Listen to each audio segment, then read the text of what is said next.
बिहार निवडणुकीमध्ये भारतीय जनता पक्षाला घवघवीत यश मिळवण्याचा जल्लोष करण्यात आला, तर कोल्हापूरच्या छत्रपती शिवाजी महाराज चौकामध्ये जल्लोष करण्यात आला। फटाक्यांची आतषबाजी करत राज्यसभा खासदार धनंजय महाडिक, आमदार अमल महाडिक यांच्या उपस्थितीमध्ये भाजपच्या कार्यकर्त्यांनी एकमेकांना साखर आणि पेढे भरवले। तर ठिकठिकाणी हा जल्लोष पाहायला मिळाला, तर ढोल ताशांच्या गजरामध्ये भाजप खासदार धनंजय महाडिक यांच्यासह कार्यकर्त्यांनी चांगलाच ठेका धरलेला होता।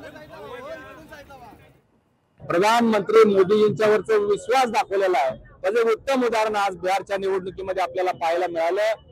भारतीय जनता पार्टी आणि एनडीएच्या तिथल्या असणाऱ्या आमच्या उमेदवारांनी 200चा आकडा पार केलेला आहे। एक थंपिंग मेजॉरिटी, ऐतिहासिक विजय मिळवल्याबद्दल मी भारतीय जनता पार्टी आणि एनडीएच्या सर्व नूतन आमदारांचं आणि सन्माननीय प्रधानमंत्री मोदीजी आणि नितीश कुमारजी यांचं मनपूर्वक अभिनंदन करतो।